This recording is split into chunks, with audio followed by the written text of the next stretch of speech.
नमस्कार प्यारे बच्चों, मैं आपका अपना अजय सर। मैंने पिछले वाले वीडियो में आपको बताया था मोलरता और मोललता के बारे में। आज के इस वीडियो में हम लोग पढ़ेंगे फॉर्मलता और नॉर्मलता। तो विलयन की सांद्रता को प्रदर्शित करने की विधियां में दो टॉपिक हमने पिछले वीडियो में डिस्कस किया था और आज के इस वीडियो में हम लोग दो टॉपिक पढ़ेंगे, फॉर्मलता और नॉर्मलता। तो आइए हम लोग पढ़ना शुरू करें। फॉर्मलता, फॉर्मेलिटी, फॉर्मेलिटी इसे हिंदी में हम लोग बोलते हैं बेटा फॉर्मलता। फॉर्मेलिटी को क्या बोलते हैं? फॉर्मलता। देखिए यहाँ पे ध्यान से, फॉर्मलता को हम लोग एफ से डिनोट करते हैं। तो फॉर्मलता को हम लोग कैपिटल एफ से डिनोट करते हैं। क्लियर है? दूसरी बात यह स्टूडेंट्स की जो फॉर्मलता होता है वो फॉर्मलता आयनिक कंपाउंड के लिए होता है। आयनिक कंपाउंड, फॉर्मलता आयनिक कंपाउंड के लिए होता है।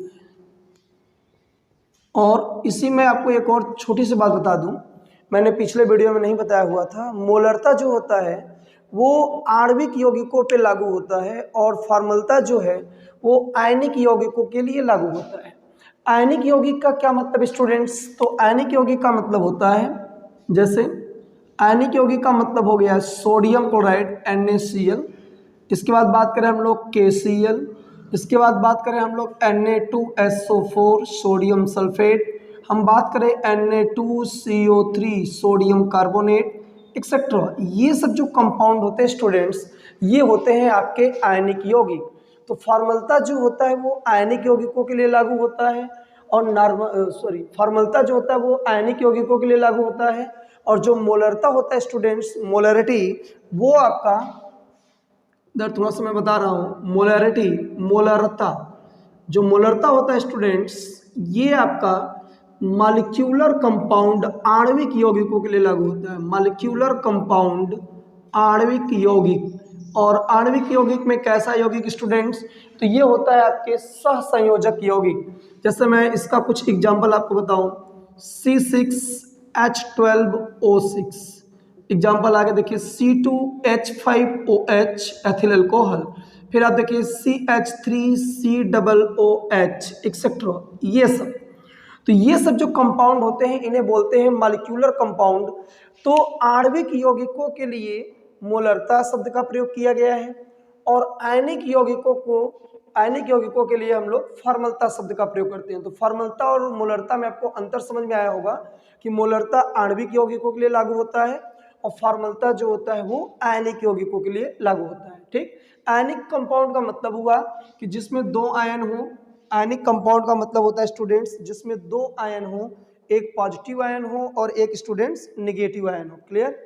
तो एक पॉजिटिव आयन हो, आयनिक कंपाउंड में दो आयन होते हैं, एक पॉजिटिव आयन और एक होता है स्टूडेंट्स निगेटिव आयन। क्लियर?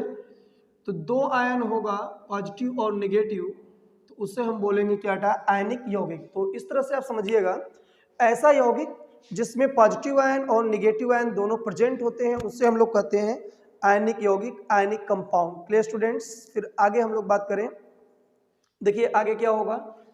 तो फॉर्मलता होता क्या है एक्चुअल में, इसको हम लोग डिफाइन करें। फॉर्मलता का डिफिनीशन क्या होता है? तो फॉर्मलता का डिफिनीशन होता है कि एक लीटर विलयन में उपस्थित विलेय का ग्राम सूत्र द्रव्यमान, 1 लीटर विलयन में उपस्थित विलेय के ग्राम सूत्र द्रव्यमान को विलयन की फॉर्मलता कहते हैं। ठीक है स्टूडेंट्स, देखिए ध्यान से, 1 लीटर विलयन में उपस्थित विलेय के ग्राम सूत्र द्रव्यमान को विलयन की फॉर्मलता कहते हैं। तो आपको ये फॉर्मलता के बारे में समझ में आया कि फॉर्मलता को हम एफ से डिनोट करते हैं, फॉर्मलता को हम कैपिटल एफ से डिनोट करते हैं। फॉर्मलता आयनिक यौगिक पे लागू होता है, आयनिक यौगिक वे यौगिक होते हैं जिसमें पॉजिटिव आयन और नेगेटिव आयन दोनों प्रेजेंट होता है। आयनिक यौगिक का मैंने कुछ एग्जांपल आपको बताया, NaCl, KCl, Na2SO4, Na2CO3 etcetera. फिर मैंने बताया फॉर्मलता का डिफिनीशन क्या है स्टूडेंट्स। तो मैंने बताया कि फॉर्मलता का डिफिनीशन होता है कि 1 लीटर विलेन में उपस्थित विलेय के ग्राम सूत्र द्रव्यमान को विलेन की फॉर्मलता कहते हैं। ठीक है, तो अगर हम इसको फार्मूले के रूप में लिखना चाहें तो क्या होगा, तो फार्मूले के रूप में लिखेंगे तो होगा फॉर्मलता इज इक्वल टू होगा विलेय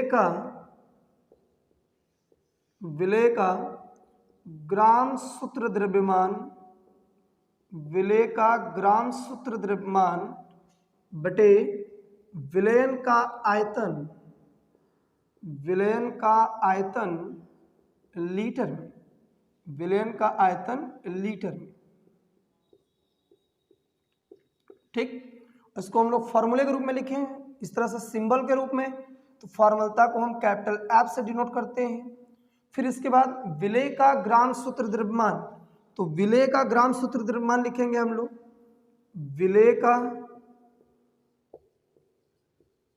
विलेय का ग्राम सूत्र द्रव्यमान, ध्यान दीजिएगा, ग्राम सूत्र द्रव्यमान बटे विलयन का आयतन लीटर, विलयन का आयतन लीटर। क्लियर हो गया, तो इस तरह से इसको हम लोग लिखें।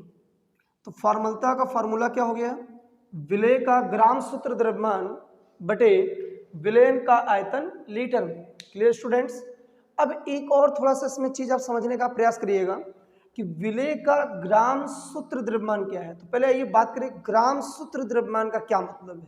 तो देखिए ध्यान से,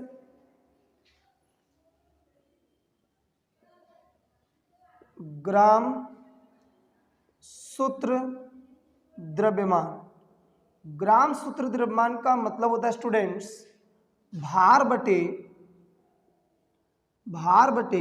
सूत्र भार। ग्राम सूत्र द्रव्यमान का मतलब होता है स्टूडेंट्स भार बटे सूत्र भार। ध्यान से देखिए, इसमें हम लोग अगर इसको लिखना चाहें तो इस तरह से लिखते हैं, भार को हम रिप्रेजेंट करेंगे किससे, W से, देखिए, और सूत्र भार के लिए हम लोग सिंबल लिखेंगे M। हम अणु भार बताते हैं, M का मतलब होता है अणु भार, लेकिन हम यहाँ पर फॉर्मलता वाले टॉपिक में M का अर्थ सूत्र भार ही समझेंगे। क्लियर है, तो भार को W से रिप्रेजेंट करेंगे और सूत्र भार को M से। अगर यहाँ पे देखें तो ये हो गया ग्राम सूत्र द्रव्यमान का मतलब होता है भार बटे सूत्र भार। भार को W और सूत्र भार को किससे लिखेंगे, M से लिखेंगे। और इसके अलावा जब बात करेंगे हम लोग विलेय का ग्राम सूत्र द्रव्यमान, तो देखिए विलेय का ग्राम सूत्र द्रव्यमान क्या होगा। विलेय का ग्राम सूत्र द्रव्यमान जब लिखना है तो लिखेंगे विलेय का भार, और विलेय के लिए मैंने सिंबल पढ़ाया था फर्स्ट वीडियो में, B लिखते हैं, तो विलेय का भार होगा WB और विलेय का सूत्र भार होगा MB। क्लियर, और इसका यूज हम अगर इस फार्मूले में कर दें तो देखिए हमें क्या फार्मूला मिलेगा फॉर्मलता का, तो फॉर्मलता इज इक्वल टू मिलेगी, तो देखिए हमें मिलेगा फॉर्मलता capital F is equal to विलेय का ग्राम सूत्र द्रव्यमान, तो इसमें लिखेंगे हम लोग WB अपान MB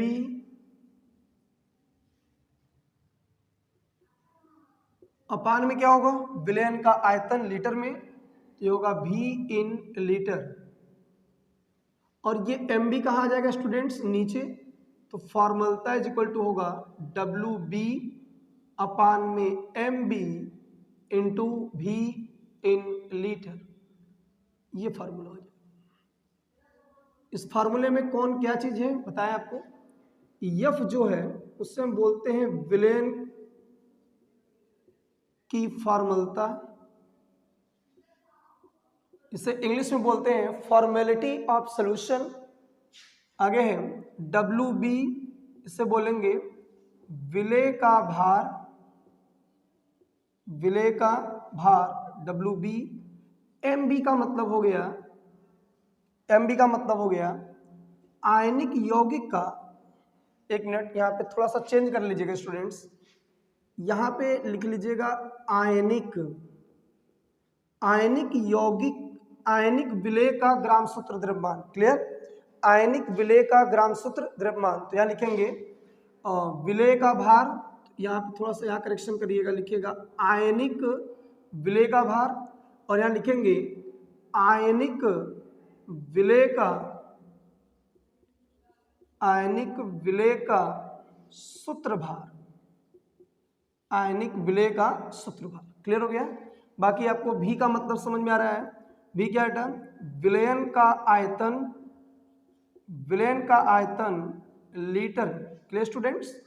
अगर क्वेश्चन में देखिए, अगर हमारे पास क्वेश्चन में क्या दे, अगर हमें विलेय का भार पता हो, आयनिक यौगिक जो आयनिक विलेय है उसका भार हो पता, और आयनिक विलेय का हमें सूत्र पता है, तो उससे हम सूत्र भार निकाल सकते हैं। सूत्र भार मिल गया, हमें भार पता हो गया, विलयन का आयतन पता हो, और वो आयतन लीटर में दिया गया अगर स्टूडेंट्स है, और विलयन की फार्मूला हमसे पूछी जाए तो हम इस फार्मूले में पुट करके, विलेय का फार्मूले में पुट करके सॉल्व कर देंगे और आंसर आ जाएगा। यहाँ विलेय का भार, यहाँ विलेय का आयनिक यौगिक जो है आयनिक विलेय उसका सूत्र भार इनटू उस विलयन का आयतन।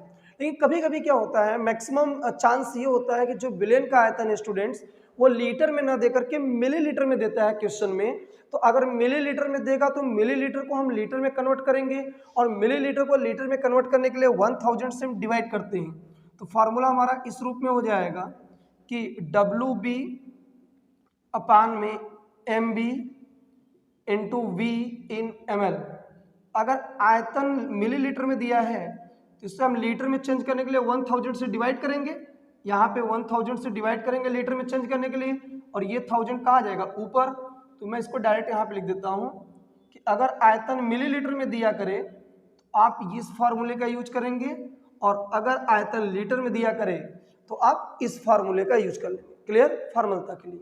तो यहाँ पे देखिए 4 राशियां हैं, एक फार्मलता, एक विलेय का भार, एक विलेय का अणुभार सूत्र भार, और एक विलयन का आयतन।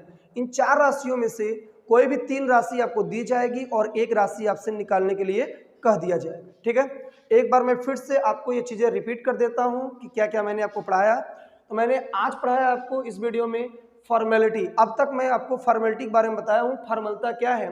तो सबसे मैंने बताया पहले कि फॉर्मलता को हम F से रिप्रेजेंट करते हैं। फॉर्मलता केवल आयनिक यौगिक के लिए लागू होती है। आयनिक यौगिक वे यौगिक होते हैं स्टूडेंट्स जिनमें पॉजिटिव आयन और नेगेटिव आयन दोनों पाए जाते हैं। फिर मैंने आयनिक यौगिक का एग्जांपल बताया, NaCl, KCl, Na2SO4, Na2CO3। फिर मैंने फॉर्मलता का डिफिनीशन आपको बताया कि 1 लीटर विलयन में उपस्थित विलेय के ग्राम सूत्र द्रव्यमान को विलयन की फॉर्मलता कहते हैं।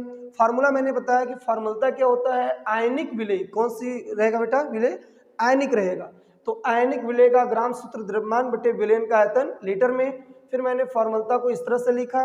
फिर मैंने ग्राम सूत्र द्रव्यमान का मतलब समझाया कि ग्राम सूत्र द्रव्यमान का मतलब होता है भार बटे सूत्र भार। भार को हम W से लिखेंगे, सूत्र भार को हम M से लिखेंगे।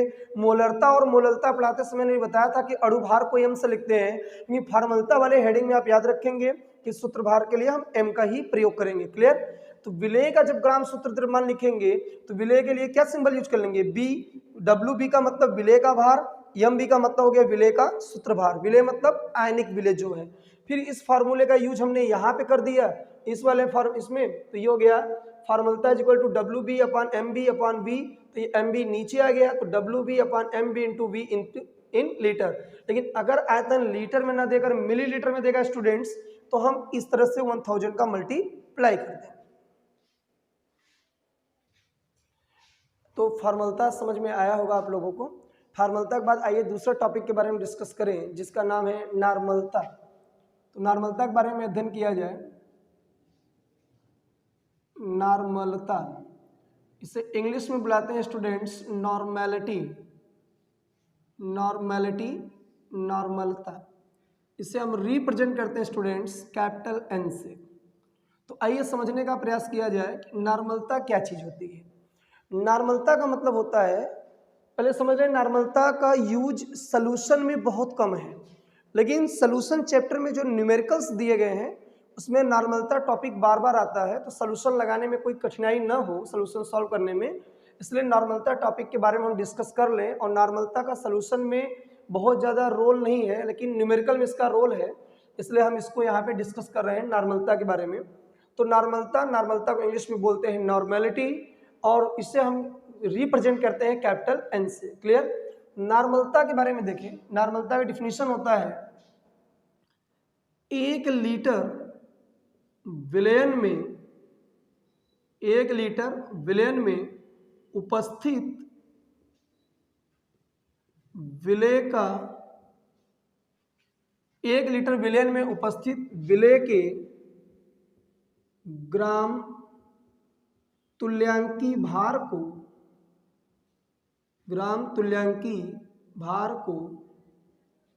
विलयन की नॉर्मलता कहते हैं।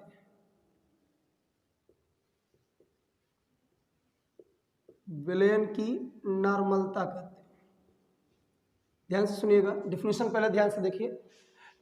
1 लीटर विलयन में उपस्थित विलेय के ग्राम तुल्यांकी भार को विलयन की नॉर्मलता कहते हैं, और नॉर्मलता को कैपिटल एन से डिनोट करते हैं। तो इसका फॉर्मूला होता है नॉर्मलता इज इक्वल टू विलेय का ग्राम तुल्यांकी भार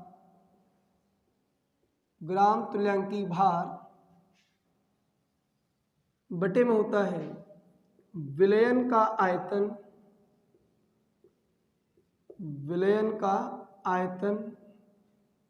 लीटर में। देखिए, तो नॉर्मलता को हम किससे रिप्रेजेंट करते हैं? नॉर्मलता को हम एन से रिप्रेजेंट करते हैं। तो एन इज इक्वल टू होगा विलेय का ग्राम तुल्यांकी भार, नॉर्मलता बराबर होगा विलेय का ग्राम तुल्यांकी भार बटे विलयन का आयतन लीटर में। प्ले स्टूडेंट्स, ये हो गया। तो ये होता है फार्मूला नॉर्मलता का। नॉर्मलता बराबर क्या होगा? विलेय का ग्राम तुल्यांकी भार बटे विलयन का आयतन लीटर में। अब थोड़ा सा हम यहाँ पे देखिए, ग्राम तुल्यांकी भार क्या होता है। सबसे पहले ये समझने का प्रयास करें, ग्राम तुल्यांकी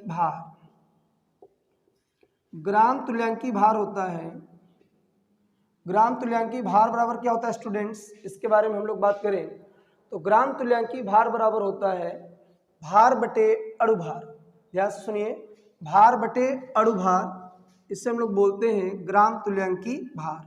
ठीक है, तो ग्राम तुल्यांकी भार बराबर होता है भार बटे अणुभार। ध्यान दीजिए, भार बटे अणुभार, तो इसी को हम लोग बोलते हैं ग्राम तुल्यांकी भार। ठीक है,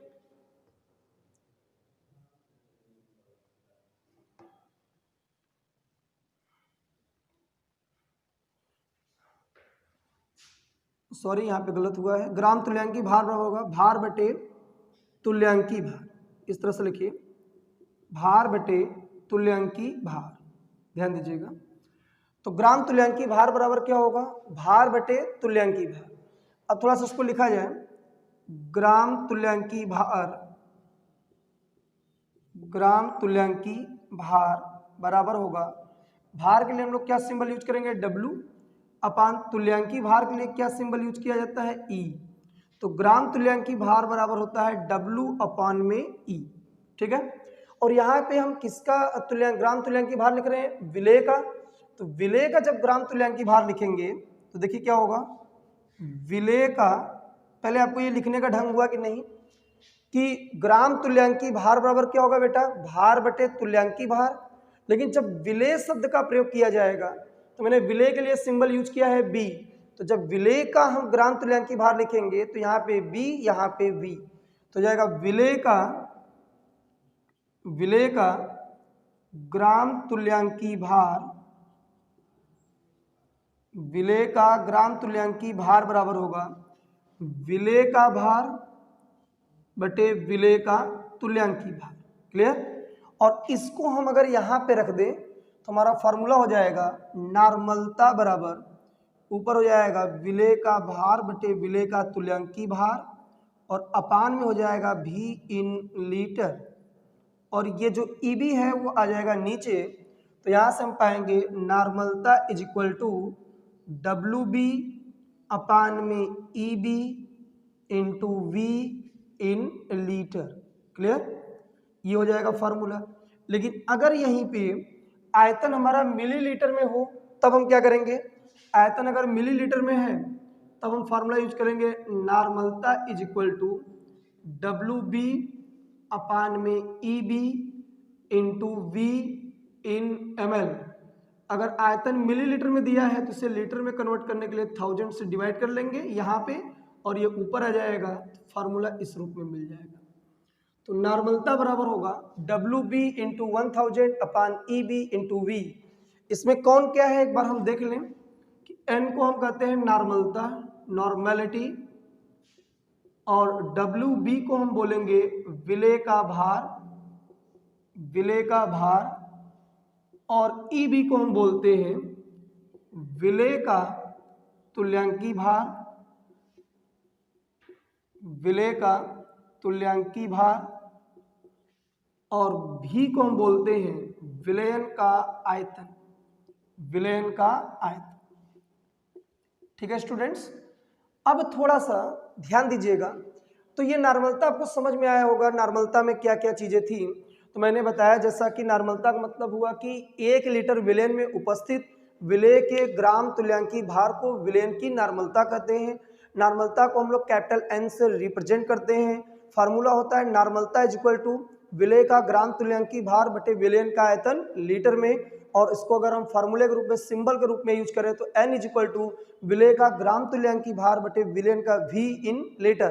फिर मैंने आपको समझाने का प्रयास किया कि ये ग्राम तुल्यांकी भार क्या होता है। तो ग्राम तुल्यांकी भार का मतलब हुआ कि भार बटे तुल्यांकी भार। तो भार और तुल्यांकी भार के अनुपात को हम कहते हैं ग्राम तुल्यांकी भार। अब सवाल ये है कि विलेय का ग्राम तुल्यांकी भार जब पूछ रहा है, तो विलेय का ग्राम तुल्यांकी भार जब पूछेगा तो बोलेंगे विलेय का भार बटे विलेय का तुल्यांकी भार, इन दोनों के अनुपात को बोलेंगे विलेय का ग्राम तुल्यांकी भार। और ऐसा मैंने करके यहाँ पे फार्मूला तैयार कर लिया कि क्वेश्चन सॉल्व करने के लिए फार्मूला अगर वॉल्यूम लीटर में दिया है तो ये फार्मूला, अगर वॉल्यूम आपका मिलीलीटर में दिया है तो ये फार्मूला। लेकिन अभी भी एक प्रॉब्लम यहाँ पे है स्टूडेंट्स कि हम लोग तुल्यांकी भार नहीं समझ पाए। ग्राम तुल्यांकी भार तो बात पता चली कि सर भार बटे तुल्यांकी भार होता है, लेकिन अभी हम तुल्यांकी भार को नहीं समझ रहे हैं कि तुल्यांकी भार क्या है। तो आइए मैं आपको समझाने का प्रयास करता हूँ कि तुल्यांकी भार क्या होता है। तो हेडिंग लगाएंगे आप लोग, तुल्यांकी भार इक्विवेलेंट वेट, इक्विवेलेंट वेट तुल्यांकी भार, इक्विवेलेंट वेट तुल्यांकी भार। तुल्यांकी भार को हम किससे रिप्रेजेंट करते हैं बेटा? तुल्यांकी भार को हम रिप्रेजेंट करते हैं स्टूडेंट्स कैपिटल ई से। तो तुल्यांकी भार को हम कैपिटल ई से रिप्रेजेंट करते हैं इक्विवेलेंट वेट को। देखिए तुल्यांकी भार बराबर क्या, तुल्यांकी भार बहुत प्रकार से होता है, जैसे तत्व का तुल्यांकी भार निकालना, अम्ल का तुल्यांकी भार निकालना, क्षार का तुल्यांकी भार ज्ञात करना, लवण का तुल्यांकी भार ज्ञात करना। तो इसमें एक एक करके हम लोग पढ़ेंगे। सबसे पहले मैं पढ़ा रहा हूं आपको तत्व का तुल्यांकी भार।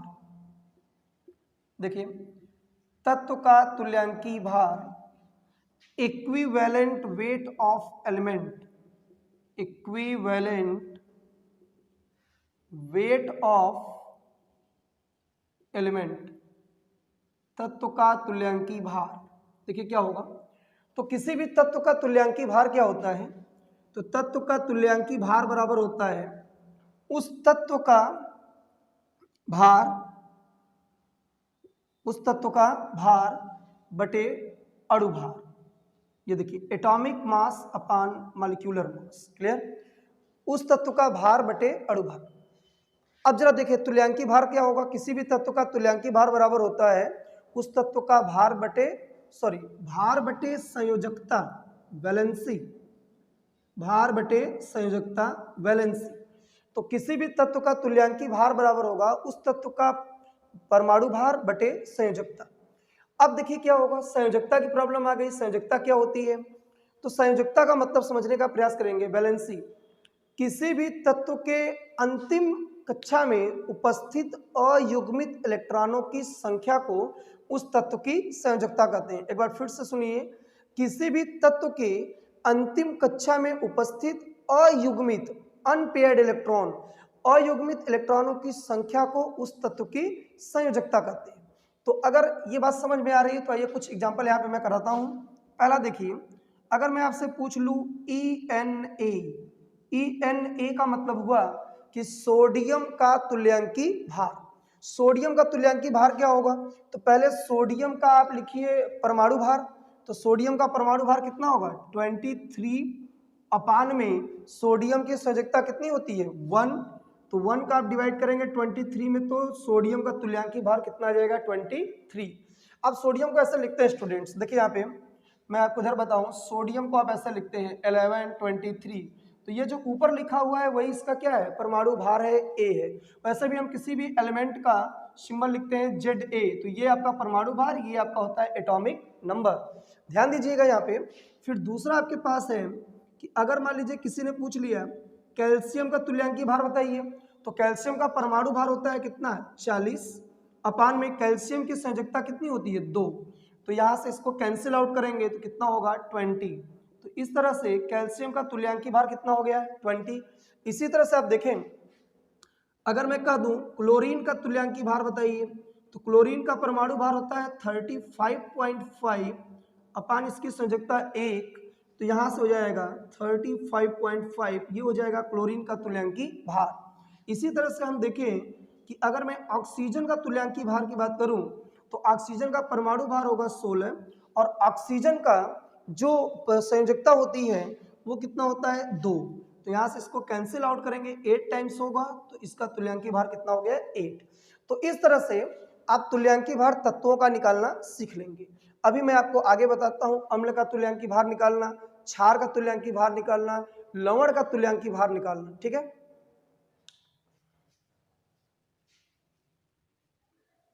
आइए दूसरा पढ़ा जाए, अम्ल का तुल्यांकी भार।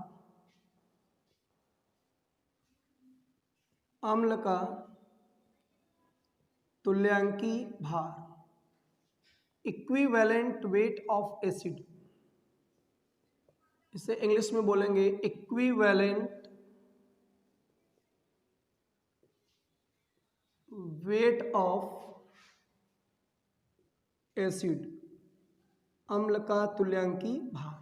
देखिए अम्ल के तुल्यांकी भार का फॉर्मूला देखिए, अम्ल का तुल्यांकी भार बराबर होता है अम्ल का अणुभार अपान में होगा अम्ल की बेसिसिटी यानी अम्ल की क्षारकता।